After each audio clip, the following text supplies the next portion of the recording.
You're listening to the Pace Radio Network here at paceradio.net. The views expressed by the individuals during this broadcast are their own opinions, and they may not be the same as those of their group or other organizations they may be involved with. All medical advice during our broadcast is not a medical opinion and should be checked with your medical physician.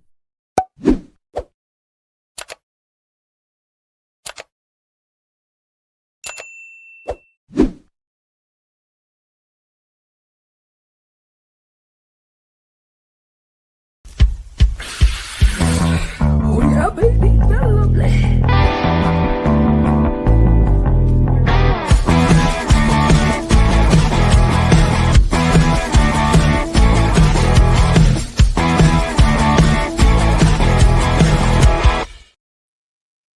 Good morning, it's November 17th, and welcome to Psychedelics Cannabis Educational News. Good morning, Rev Cindy. How you doing? Yeah, good morning, Al. Whew, it's a big day. I'm full of nerves and excitement. How are you? Oh, I'm doing all right. I'm in a temporary space today. I got the blank wall behind me, but things will be back to normal next week, or actually Thursday. Now talking. Oh yeah, there you go. You got some background stuff as well. Talking about busy days. You've got one tonight. I do. It's basically the reason why I'm excited and nervous. It's a big day for me. I have spent time in my past speaking before, usually just about cannabis, actually always just about cannabis. So this is the first opportunity that I have had to stand up and speak about psychedelics in a public manner. I am beyond nervous because I hate public speaking, and I have since I was a kid, but I'm really excited to do it. And I'm really excited not just to do it, but to face that trigger and that fear and stand up and win.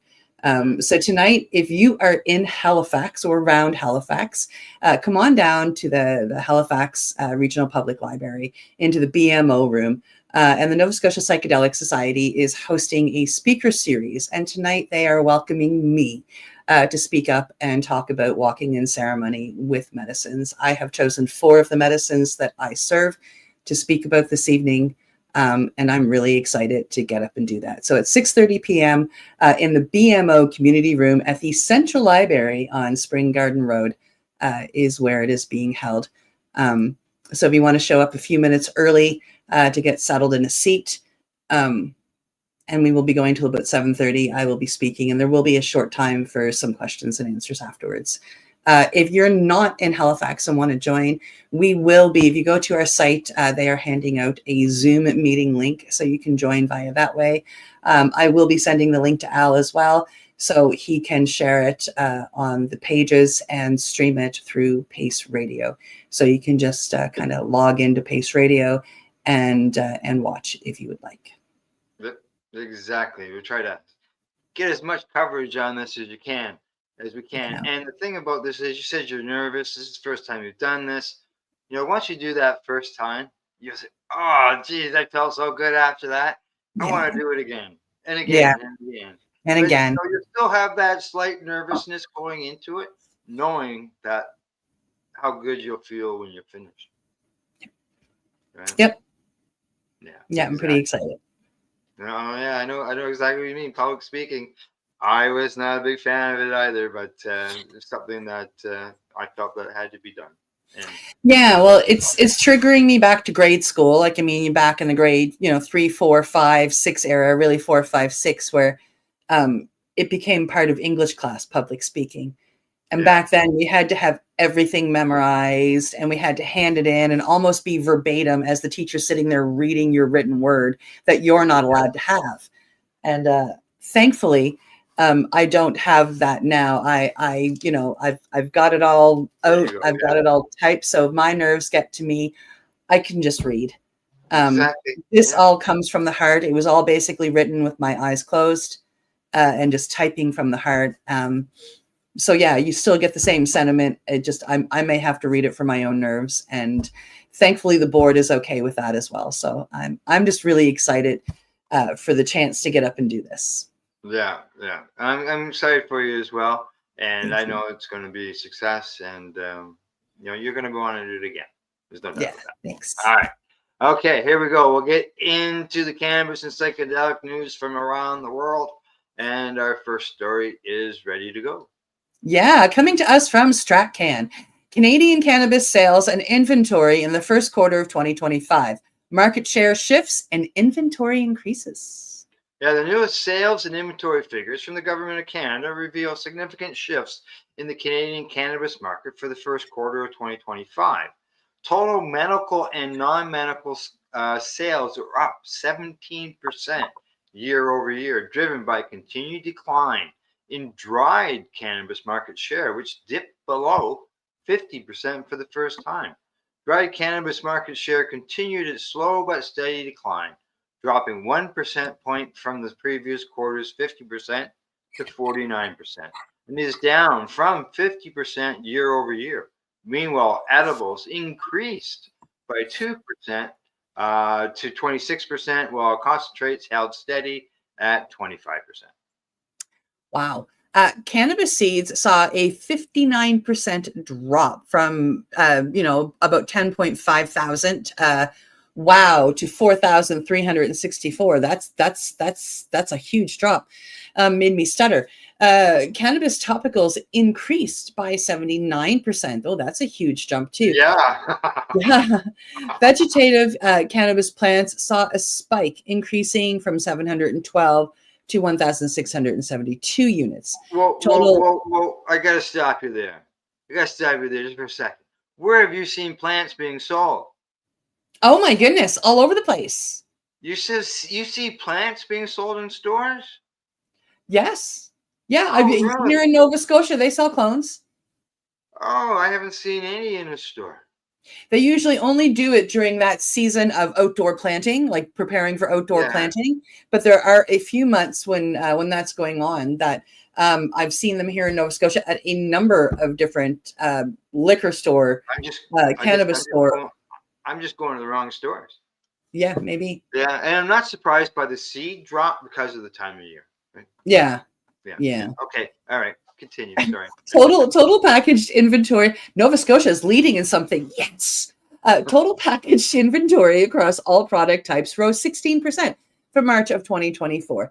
Total packaged inventory of dried cannabis increased 10% year over year, while packaged units of edibles increased by 20%.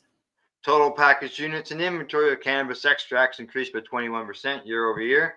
And as of January 2025, Health Canada's quarterly figures no longer provide detailed inventory and sales data for each product category. All figures for dried cannabis, edible and cannabis extracts and topicals and plants and seeds and licensed area and employment info through 2024 are now archived. These figures come from data reported. What's that? Nothing. I didn't say a word. Oh, okay. I thought you said something. These figures come from data reported under Health Canada's Cannabis Tracking System order. While dried cannabis flower remains the most commonly sold unit in the non-medical adult use cannabis market in Canada, edibles have continued to dominate sales in the medical market. Cannabis extracts and dried flower have been competing for the distant second place spot, but cannabis extracts have claimed that place from October of 2024 through to March 2025. Over the 12-month period from April to March 24 to 25, Health Canada issued 100 new federal cannabis licenses. The majority of these, 65 of them, were micros, while 29 were standard license holders, and only 2 were cannabis nurseries, and 4 were medical sales only licenses. Yeah, there are currently 917 active federal cannabis licenses. There are 482 micro license holders, 398 standard license holders, and 18 cannabis nursery license holders, and 19 medical sales only license holders. And as of March the 31st, there has been 364 licenses revoked at the request of the license holder, 17 licenses revoked by Health Canada, and 53 expired licenses for a total of 434 inactivated licenses. Wow. So back in late 26, well, second half of 2016 into 2017, when I first got my my cannabis prescription, and I started that healing process using cannabis as a medicine. There were 17 licensed producers. That's it. That was And it. they were all medical. So there were 17. I remember when they jumped to 19. I remember when we hit 27, and I thought, I got to start keeping a record of these people, because people would come to me and ask, where do I go? And they all had different products. So yeah, now we have 917 active. Yeah. And like I said, I started following when we had 17. I remember when there was just one. That was Prairie Plant Systems, PPS. It was cannabis that was grown in a mine shaft in Saskatchewan.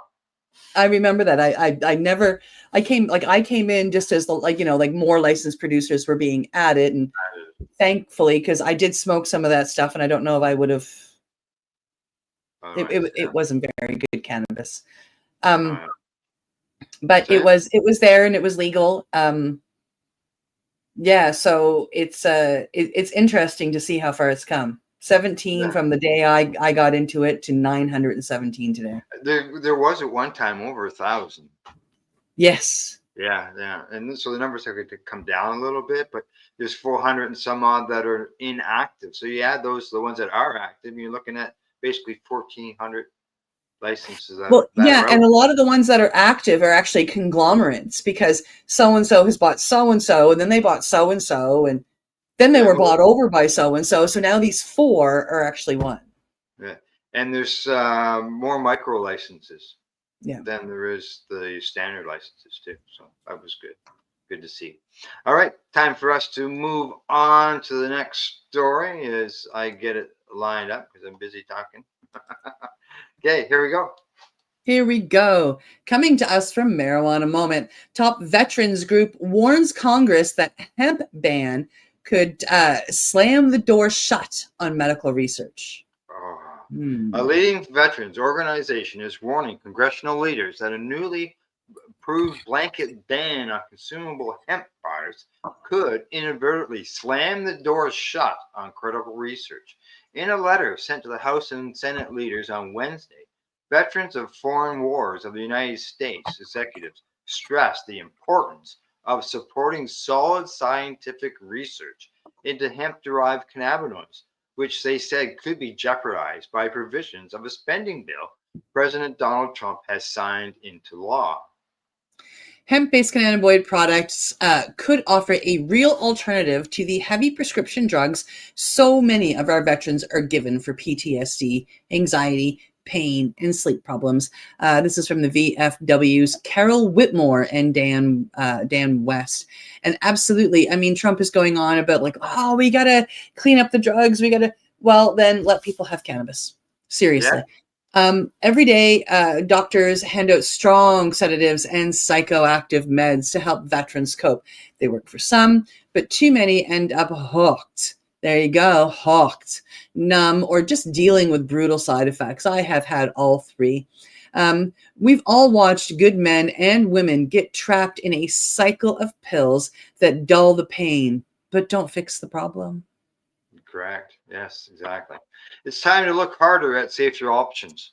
Early research on certain hemp compounds shows promise for managing symptoms and reducing physical pain without the same addiction risks, the letter says, citing recent studies indicating the hemp-derived cannabinoids improve symptoms of PTSD and may be an effective treatment alternative for pain and anxiety. This isn't proof of a miracle cure, just clear signs that we should keep studying, but sweeping moves to close the hemp loophole could slam that door shut.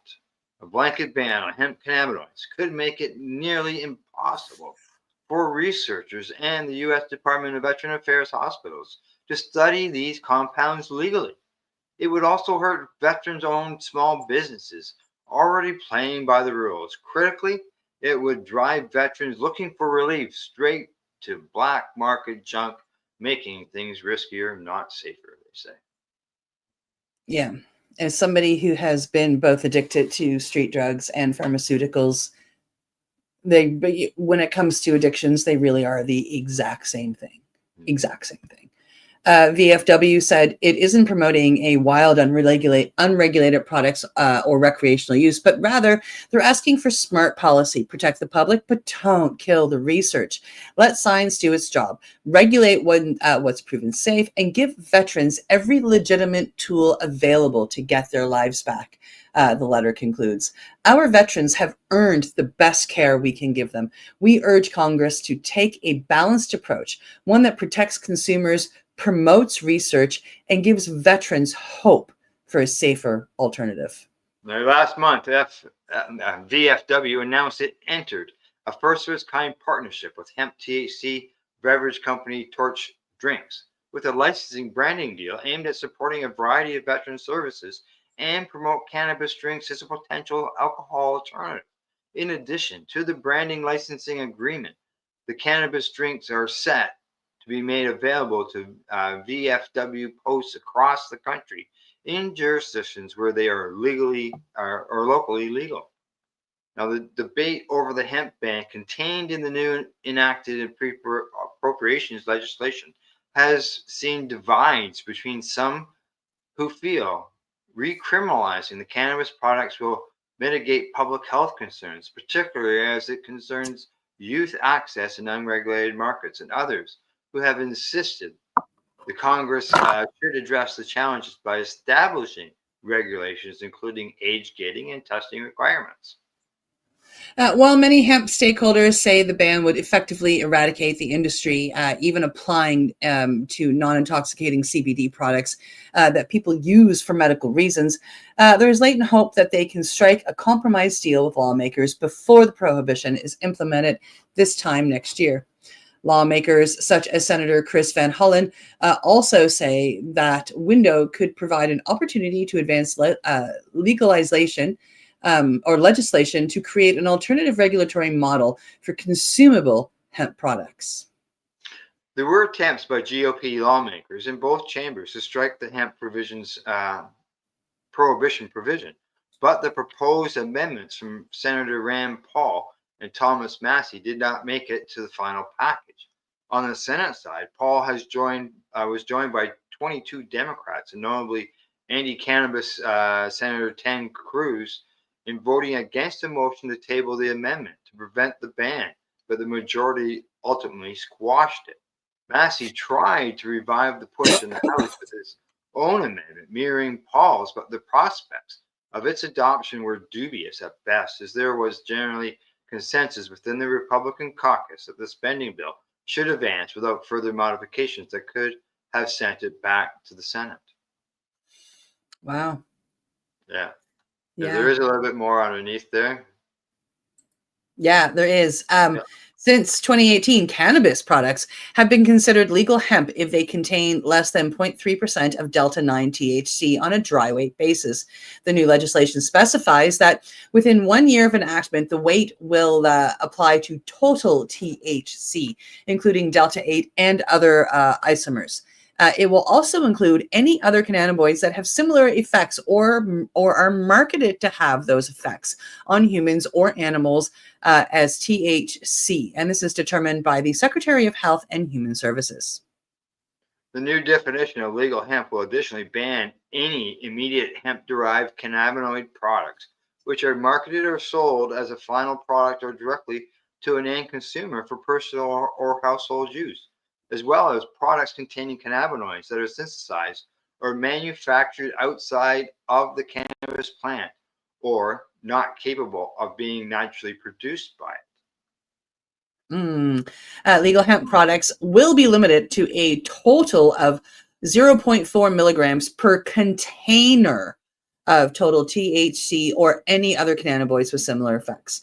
And within 90 days of the bill's enactment, the FDA and other agencies will need to publish a list of all cannabinoids known to the FDA to be capable of being naturally produced by the cannabis sativa plant, as reflective in peer-reviewed literature. So basically, right now, the Health Canada can list whatever the frig they want and say that it has whatever. All other known cannabinoids with similar effects to are marketed to have similar effects to THC class cannabinoids.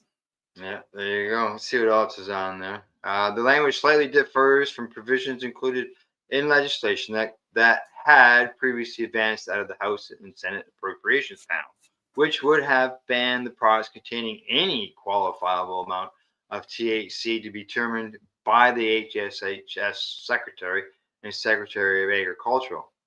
And meanwhile, advocates are sharply criticizing congressional leaders for advancing the spending bill ahead of Veterans Day on Tuesday. That also omits bipartisan provisions allowing U.S. Department of Veteran Affairs doctors to recommend medical cannabis to patients in states where it's legal, even though the policy was approved for full Senate and House earlier this year. Yeah. Wow. Interesting. Right. Yeah. I just watching the time and that there. Okay. Time to move on. Just I'm just going to touch on something before we move on to the next article. Last Thursday, we talked about the movie In Waves of War. Yep. Did you see any of it over the weekend? No, I haven't. I haven't had the chance to watch it. I've had grandchildren and family here pretty much since Thursday.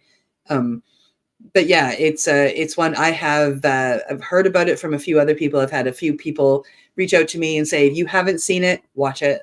I'm really excited to watch it. Yeah, have you watched it? Yeah, I watched some of it. I didn't get to watch it all. It's 2 hours long. It's like an hour and a little more than an hour and 3/4. I did take a look at it and watch some of it from the beginning and watch some throughout the middle there because I was short on time. And there's a scene there of a 22-year-old widow speaking at his funeral. It's pretty yeah. Have your Kleenexes ready. That's all I can say. And they want to gatekeep these medicines that can actually help people. It angers me. Yeah. And there's medicines that can help. And talking about medicines that can help, that they're talking about banning them. What happens if states just keep on selling it? And I think that could be answered in our next story. Here we go. Let's talk about that. Coming to us from MJ Biz Daily. What happens if states ignore the federal hemp THC ban? Regulated cannabis interests are celebrating the end of the Farm Bill loophole that launched a massive nationwide product for intoxicating hemp THC products. But what happens if lawmakers and business leaders at the state level simply ignore the ban? According to Columbus-based ABC5, that's the question now being asked openly in Ohio, where regulated cannabis sales began last year. That's despite ongoing competition from hemp-derived THC products sold at smoke shops and gas stations, and initial approved from state lawmakers for popular hemp-derived beverages.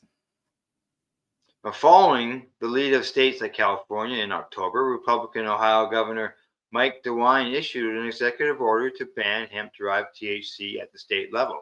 But DeWine's ban is currently up in the courts. It's held up in the court.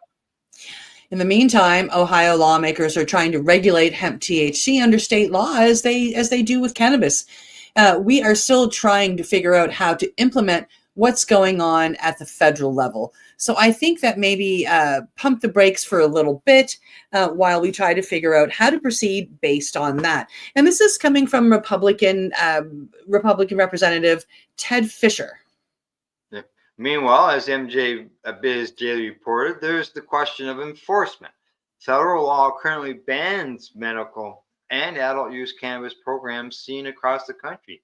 And if the $32 billion legal cannabis industry is illegal under federal law, but still exists, what's to stop the estimated $28.3 billion hectare hemp sector from continuing on despite federal prohibition? Exactly. While cannabis is illegal for purposes of federal law, the federal government doesn't have the resources, doesn't have the personnel to go after individual retailers, individual buyers, let alone individual users. This is coming to us from Jonathan Adler, who's a law professor at William & Mary and an Ohio market observer. Even supporters of strict enforcement are admitting a measure of defeat. And that includes Republicans, State House Speaker Matt Huffman, who believes the immensely popular hemp-derived THC beverages sold at major retailers like Target and Circle K will continue to be sold.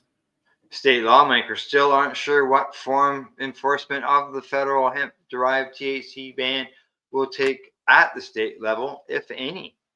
Now, according to Huffman, he says, now are we going to go around and start cuffing 17-year-old clerks at gas stations? No, but we've got to get this thing in shape, he says. Yeah. President Donald Trump on Wednesday signed into law the ban, which takes effect in November of 2026. That didn't stop a slide in stock prices for publicly traded cannabis multi-state operators, according to the Wall Street Journal.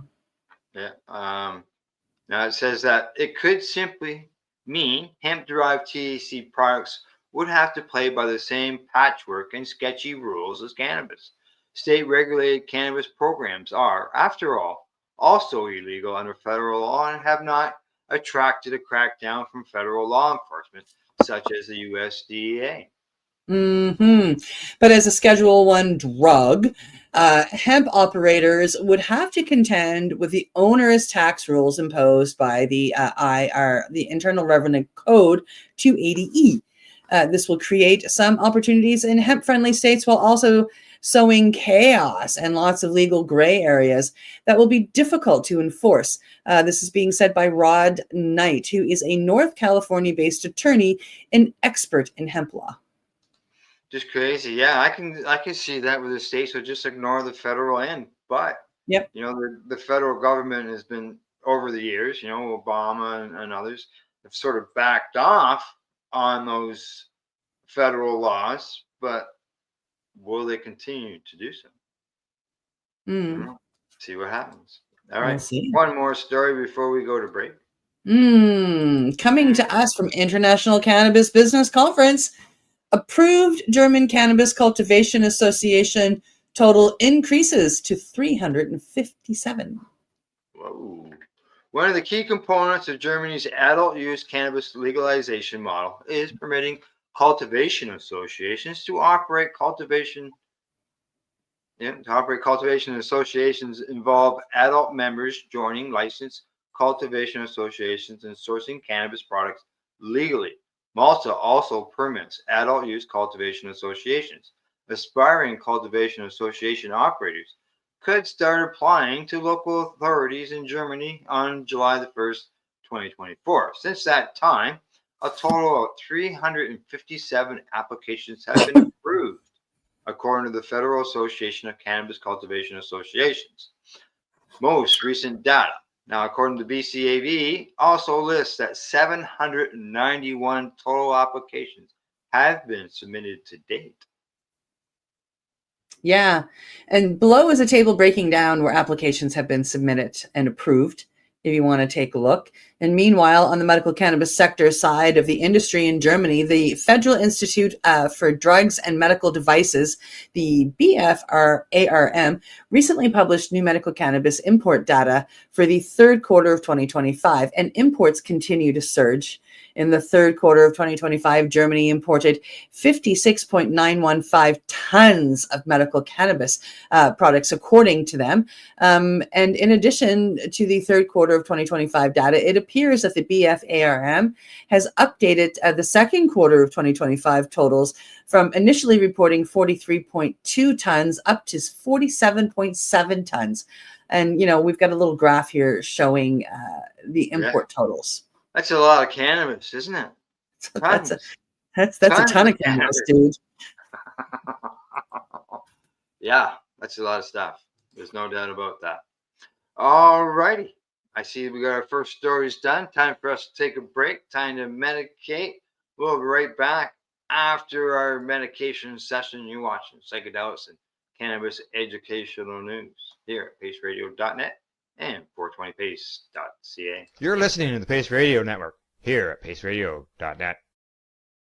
Campbellford Lifestyle Shop, open Monday to Friday from 10 till 7 p.m. or by chance. Check out our flags, our t-shirts, plus our hats, and look of that supply of rolling papers. plus much more. We've got bongs and your favorite herbal vaporizers. Look at all the incense we have. As well as, for those who collect knives, check out these knives in our collection. And while you're here, stop in to see Shay at the piercing room, where you can get poked by Shay. Daily deals, check them out. Campbellford Lifestyle Shop, 17 Bridge Street West, Campbellford, Ontario. What do you find at paceradio.net? People advocating cannabis education.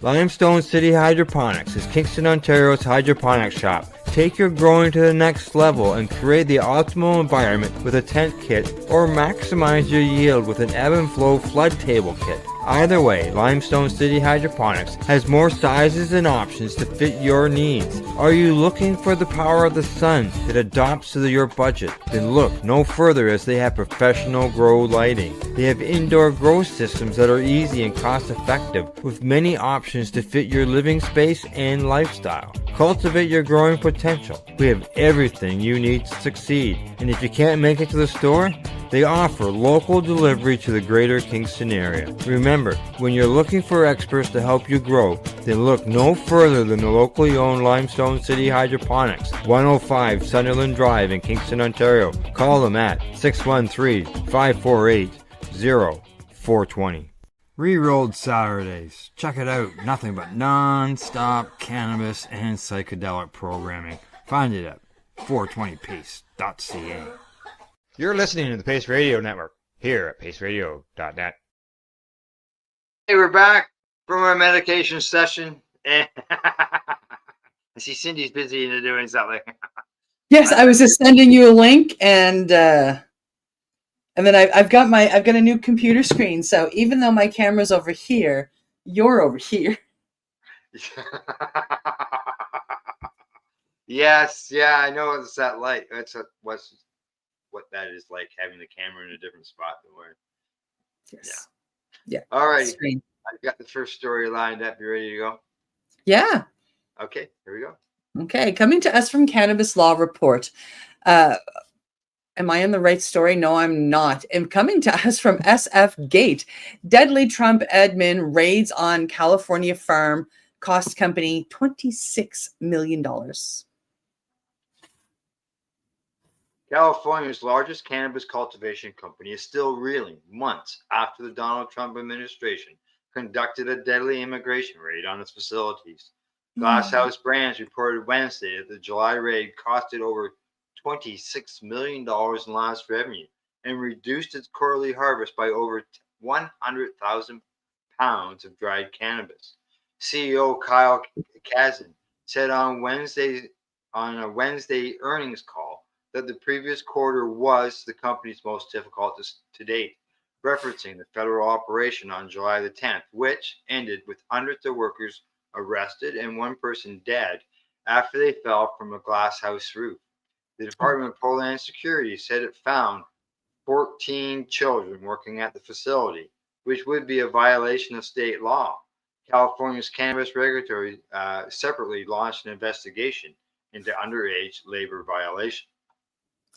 Wow. The company has denied knowingly violating any labor laws, and there have been no state or federal charges against Glasshouse or its executives. Glasshouse owns a massive complex of greenhouses.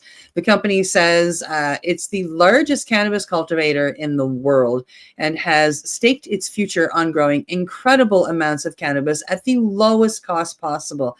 The raid interrupted production after the company was forced to rehire its entire farming staff.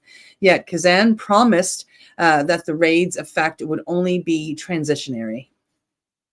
We are emerging as a better and even more durable company for having faced it, he says. Hmm. The company's stock price appears to reflect this optimistic view. After falling 30% in the weeks following the raid, the stock is now trading at a higher price than it was in July, with a market valuation of over $540 million as of Thursday morning. The company is mounting this comeback without help of any of the workers who were arrested and subsequently deported, according to Hazel Davalos, who is the co-executive director of CAUSE, a Central Coast immigrant rights organization. Glass House originally promised to help coordinate legal assistance for workers, but Davalos said in an email to SF Gate that we haven't seen any further action or meaningful outreach from the company. To date, we're aware of 4 workers who have filed wage theft claims in the aftermath, and an additional 30 workers who were too afraid to come forward with claims out of fear of retaliation, she says. That reality speaks volumes about the company's values and how it has responded to what was, at the time, the largest workplace immigration raid in California. Glass House did not respond to multiple SF Gate requests for comment or to a list of questions for this story. Now, federal agents targeted Glass House branch by striking 2 of its facilities on July the 10th, mounting armed convoys roughly 30 miles apart in both Santa Barbara and Ventura counties. There were protests at both farms, but the Camarillo raid turned chaotic after hundreds of officers descended on the 165-acre complex. A protest in the nearby farm fields escalated, with someone allegedly firing a weapon and throwing rocks at officers, while federal agents fired tear gas and drove cars erratically around crowds. Kazan said in a November podcast that the scene turned pretty mealy. Workers ran from federal agents to keep from being arrested. One man climbed a greenhouse roof only to fall to his death, marking the first fatality in the Trump administration's violent immigration crackdown.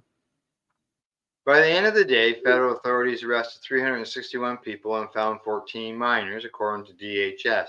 The department did not return an SF Gate request for comment, and federal officials have declined to provide more details about who was arrested and what happened to the people following the arrests. Now, Dave Hafner, a spokesperson for the Department of Cannabis Control, said employing someone under 21 years of age could result in a fine and punishment up to a revocation of license. He declined to say when the state expects to end its investigation. Most of the workers who were arrested faced either deportation or brutal confinements, according to a recent investigation by the Ventura County Star. With 150 people deported and few, if any, of the affected people returning to the country. Despite Glass House's promise to provide legal support, many of the workers were unable to get legal advice before they were deported, according to the Star's investigation. The publication followed one 25-year-old who said he spent hours lying flat on a greenhouse trying to avoid authorities, only to be found and quickly deported to Tijuana, where he knew no one. A disabled man told the Star that he was coerced into signing deportation papers because he thought he didn't have any legal representation. Glass House has also allegedly not helped George Rentz, Army veteran and U.S. citizen, who was arrested while driving to work as a security guard at the facility. He spent the following 3 days in detention without access to any attorney and was then released without any charges, according to the Institute of Justice, a nonprofit that is helping Rentz pursue a claim against the government for wrongful detention. Andrew Wimmer, a spokesperson for the nonprofit, said Glass House has not provided them with any legal or financial help. Wow. The raid has continued to traumatize hundreds of families who have loved ones deported after working at the facility, according to Louis MacArthur, the mayor of nearby Oxnard. He said some teenagers are now supporting their younger siblings after their parents were deported. We didn't see an active involvement from Glasshouse to reach out to the family members or of their employees that were affected. We didn't see that at all, MacArthur said. Glasshouse executives have painted the deadly raid as a mere hiccup in the company's long-term path to global cannabis dominance. During an August earnings call, Glasshouse President Graham Farrar says the company was now working harder to automate workers out of its processes, and that will lower our costs quicker because of the raid, according to Canadian Business Times, or Cannabis Business Times. And on Wednesday's call, Kazan repeatedly referenced the company's desire to export cannabis to Europe, provided federal law changes. While it's highly speculative that any American company could soon legally ship cannabis overseas, Kazan still told investors the opportunity to be highly profitable for the company, saying that people are going to think we're Nevada with plants. Yeah. Since the July raid, the company has pivoted to be much closer to federal authorities.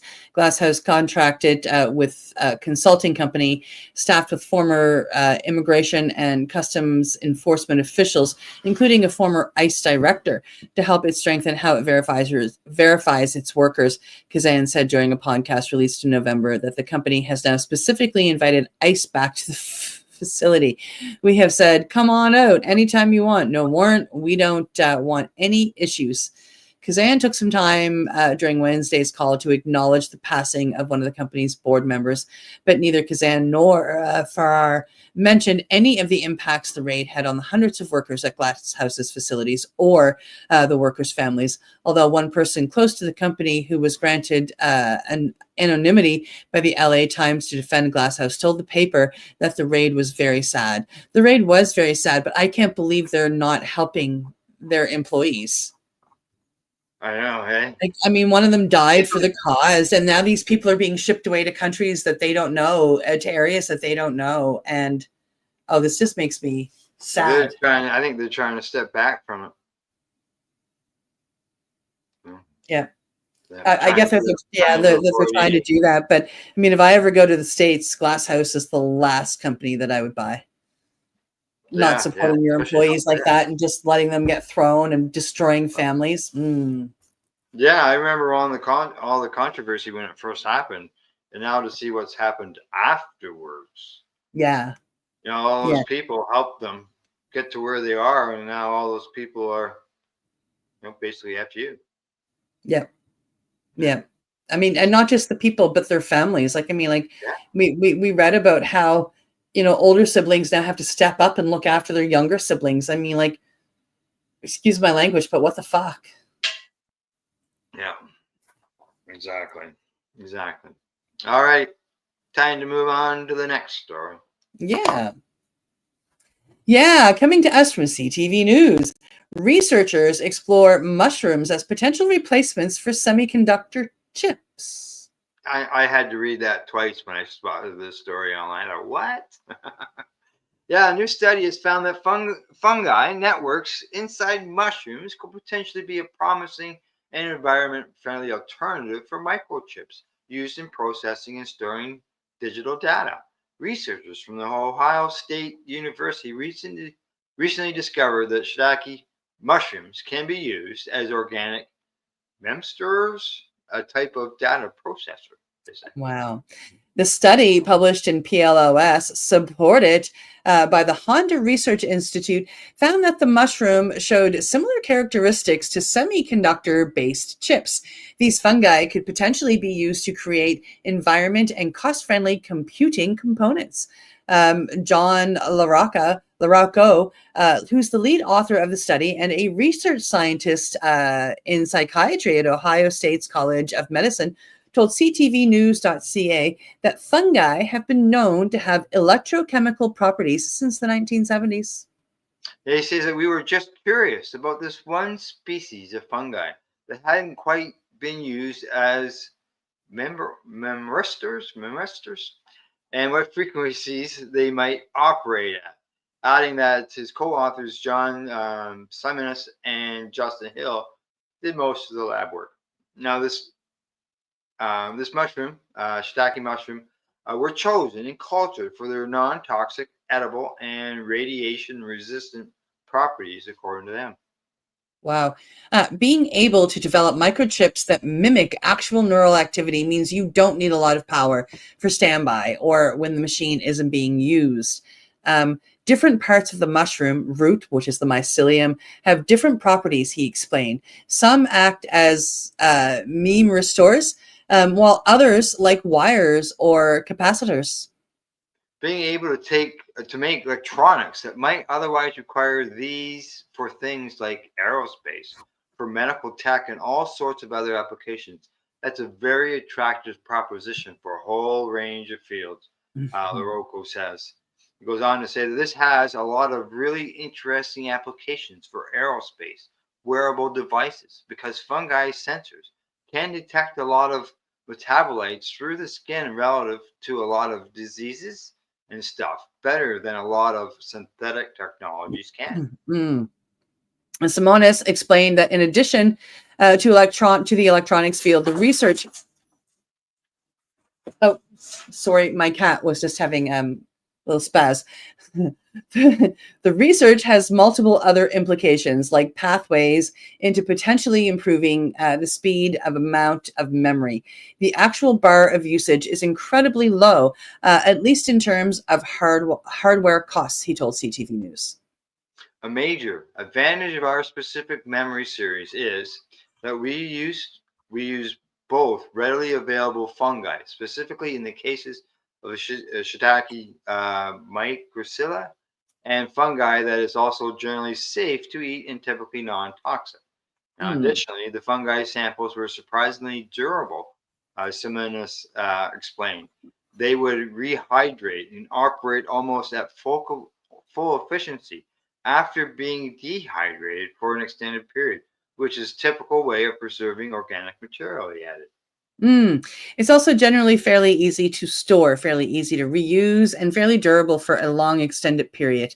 Meanwhile, LaRocco said another reason for this research is the fact that the mushrooms are very lightweight and flexible, which makes them useful for satellites, space telescopes, and radiation resistance.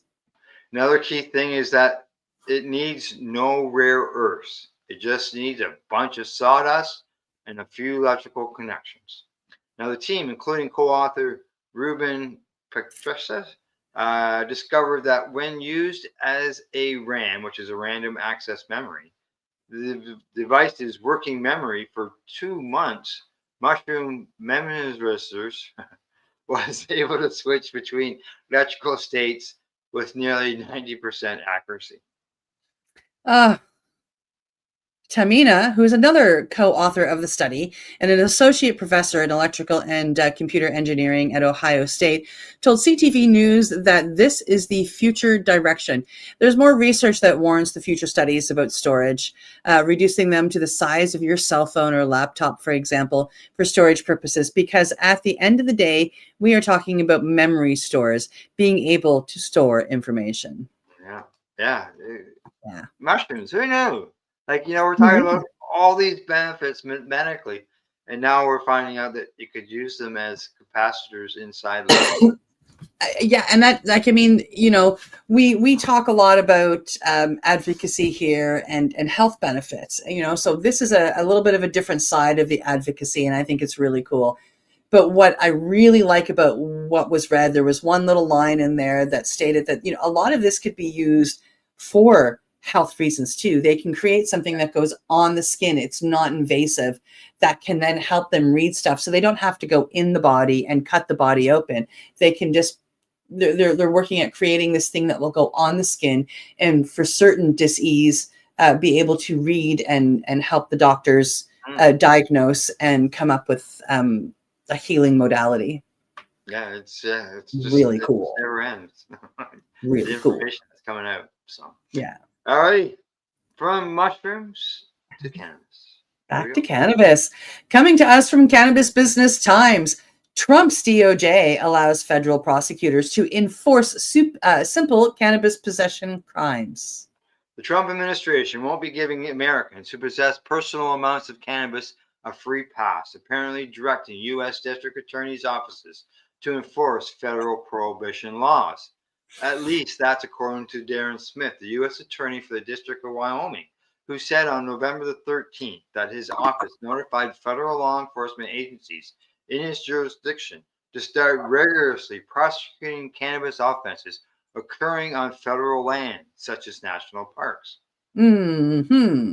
Smith's office indicated this policy change resulted from a September 29th memo from the Department of Justice, which he said rescinded the Biden-era guidance of taking a hands-off approach to simple cannabis possession offenses.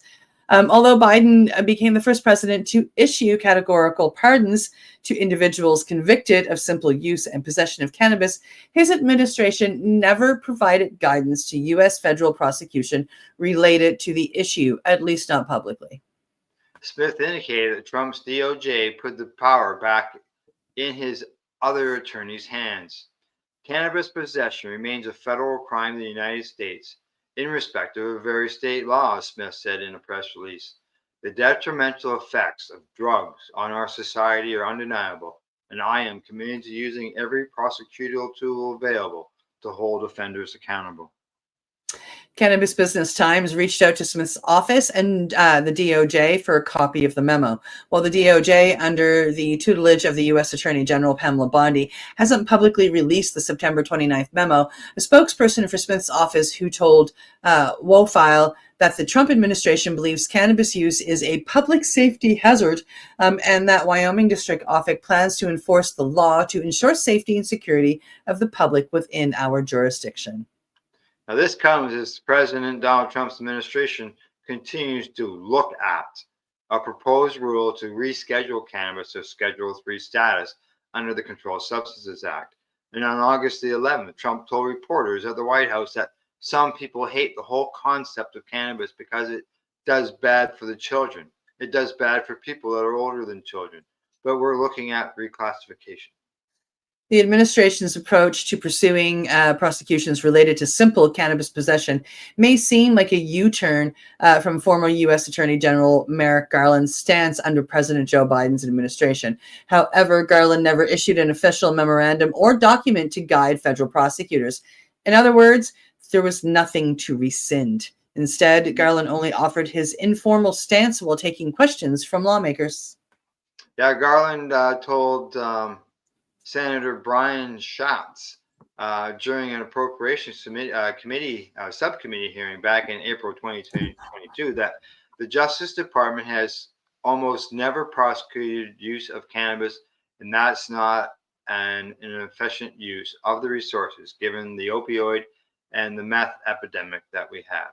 Now, Garland also told lawmakers during his confirmation hearing in March of 2021 that prosecuting state-sanctioned cannabis activities does not seem to me a useful use of the DOJ's limited resources. While Garland never issued an official memorandum, this hands-off approach mirrored a directive of then U.S. Deputy Attorney General James M. Cole, issued back in August of 2013 under President Barack Obama, the Cole Memo. The Cole Memo provided guidance to all U.S. attorneys, directing them to prioritize enforcement efforts that prevent cannabis distribution to minors, sales revenues from going to criminal enterprises, cartels, and the diversion of cannabis from one state to another, among other priorities. This memo came less than a year after Colorado and Washington voters elected to legalize adult use cannabis in 2012, the first states in the nation to do so. As a result, Cole directed federal prosecutors to rely on state and local law enforcement agencies to police their own cannabis laws instead of the intervening. For example, Cole wrote, the Department of Justice has not historically devoted resources to prosecuting individuals whose conduct is limited to possession of small amounts of cannabis for personal use on private property. One key detail about the Cole memo that some might have forgotten, he too directed the DOJ to prevent cannabis possession or use on federal property. To put it another way, Smith's announcement on November 13 that he plans to rigorously prosecute cannabis offenses occurring on federal land doesn't really differ from what was in place under the Obama administration via the Cole memo. Well, former Attorney General Jeff Sessions, who served during Trump's first term, rescinded the Cole memo in January of 2018, leaving state licensed operators in a legal gray area. Not much actually changed. Federal prosecutors didn't suddenly start chasing down state-sanctioned cannabis activities or individuals possessing personal amounts of cannabis. That's not to say that Americans aren't getting arrested for cannabis possession by state and local law enforcement agencies. State and local police made more than 204,000 cannabis-related arrests in 2024, most of which were for simple possession, according to the cannabis advocacy organization NORML. Cannabis-related arrests as a percentage of all drug-related arrests were the highest in states with the nation's least permissive cannabis laws, such as Louisiana, Iowa, Nebraska, Wisconsin, Idaho, and Wyoming. Cannabis-related prosecutions remain the primary driver of drug war enforcement in those states, where cannabis remains criminalized, whereas with few exceptions, cannabis-related arrests fall precautiously in jurisdictions that legalize and regulate the adult use cannabis market. This is coming from NORML's Deputy Director, Paul Emerito, and he said this in a blog earlier this month. There you go. Yeah, although American support for cannabis legalization remains near an all-time high at 64%. According to the Gallup poll released earlier this month, that support is down 6 percentage points from 2023, mostly due to Republican support dwindling to a 10-year low of 40% under the Trump administration. This drop comes despite Trump saying along the campaign trail in September of 2024 that, as president, he would support states' rights to pass cannabis laws that work so well for their citizens, and that he'd work with Congress to pass safe banking legislation for state authorized companies. More than a year later, at least one U.S. attorney feels empowered by the Trump administration to take the sterner stance on enforcing federal prohibition laws. In the November 13th announcement from his office, Smith suggested that federal prosecutions will no longer be significantly curtailed by the Biden-era cannabis policies. The U.S. Attorney's Office for the District of Wyoming remains steadfast in its mission to uphold the rule of law, including the enforcement of federal statutes prohibiting the possession of cannabis and other controlled substances. Now, Wyoming is among a handful of states that have yet to legalize medical cannabis. Possessing any amount of cannabis is criminalized and punishable by jail time, including up to a year behind bars for 3 ounces or less. Imagine getting 3 years in jail because you had 7 grams of cannabis.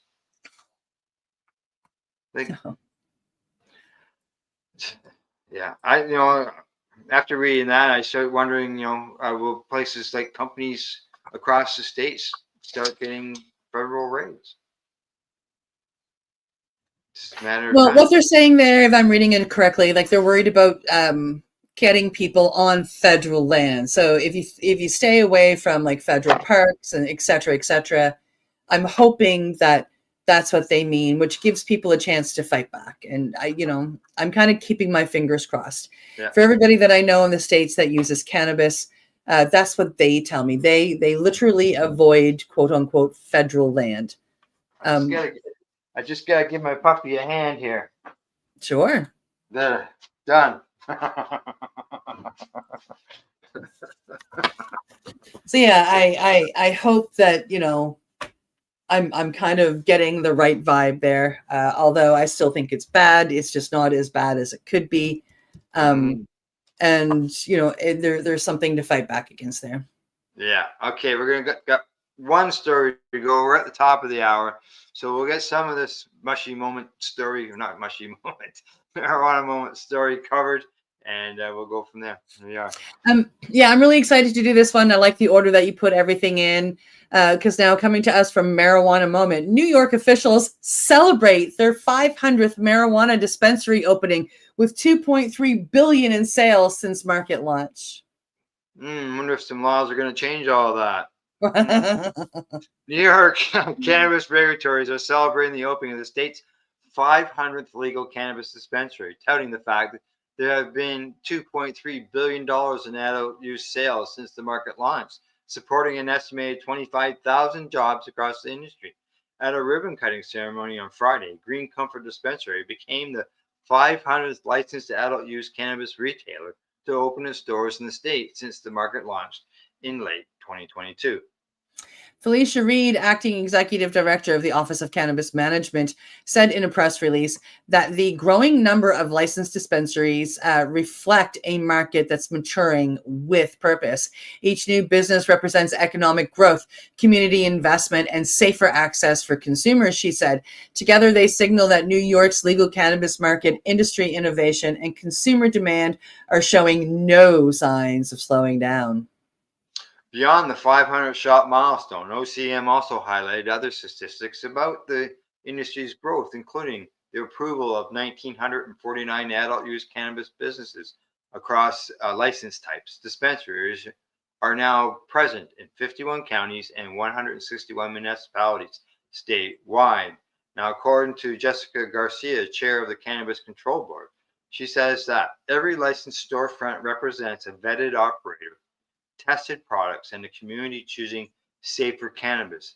Reaching 500 shows that the industry's momentum and our continued focus on equity, compliance, and consumer protection. Of nearly 2,000 adult use licenses that have been issued to date, OCM said that 56% have gone to social equity businesses that have been disproportionately impacted by the prohibition. With tax revenue from cannabis sales and licensing fees, $5 million has been invested into community reinvestment initiatives. Another $5 million has gone to a grant program for conditional businesses licenses for eligible applicants. And $2.6 million has supported technical assistance for those seeking to enter the marketplace. Equity has been the foundation of this market from the start, according to Simone Washington, the chief equity officer at OCM. They go on to say that reaching this milestone reinforces the progress is possible when fairness is built and embedded into the system. Our focus remains ensuring that equity is not just a principle on paper, but a measurable outcome across every level of the industry.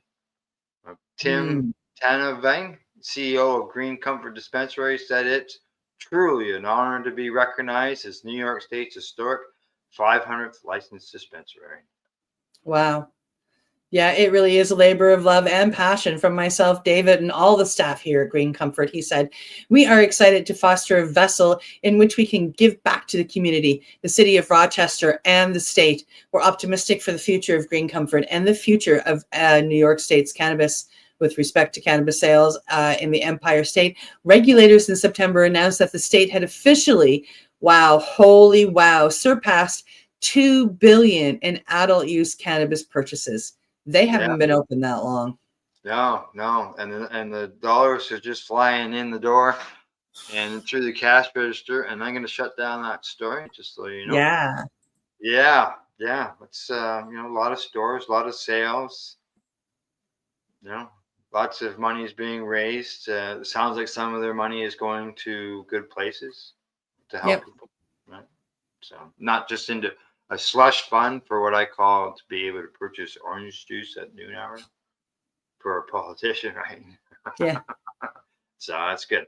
All right. Anything else you want to mention to remind everybody tonight?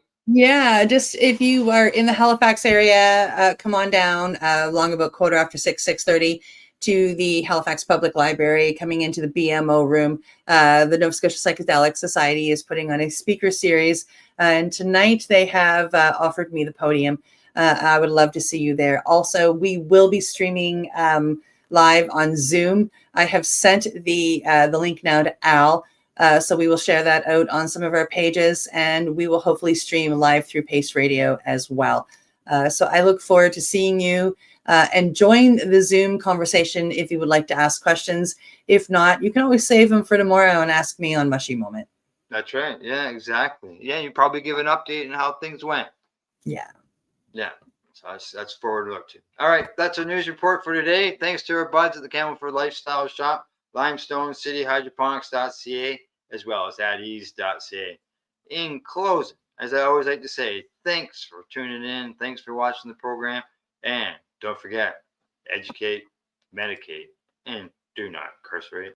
You're listening to the Pace Radio Network here at paceradio.net. The opinions of the individuals during this broadcast are their own, and may not be the opinions of their group or other organizations they may be involved with. All medical advice during our broadcast is not a medical opinion and should be checked with your medical physician. Enjoy the buzz of legalization with Campbellford Lifestyle Shop. From lights to plant nutrients, books, consumption accessories, and more, we've got all your basics to grow or consume cannabis. Visit our info center or take a look at our piercing services and body jewelry, now available in-store through Campbellford Lifestyle Shop, 17 Bridge Street West, Campbellford. Limestone City Hydroponics is Kingston, Ontario's hydroponics shop. Take your growing to the next level and create the optimal environment with a tent kit, or maximize your yield with an ebb and flow flood table kit. Either way, Limestone City Hydroponics has more sizes and options to fit your needs. Are you looking for the power of the sun that adapts to your budget? Then look no further, as they have professional grow lighting. They have indoor grow systems that are easy and cost effective, with many options to fit your living space and lifestyle. Cultivate your growing potential. We have everything you need to succeed. And if you can't make it to the store, they offer local delivery to the greater Kingston area. Remember, when you're looking for experts to help you grow, then look no further than the locally owned Limestone City Hydroponics, 105 Sunderland Drive in Kingston, Ontario. Call them at 613-548-0420. We are people advocating cannabis education here at paceradio.net.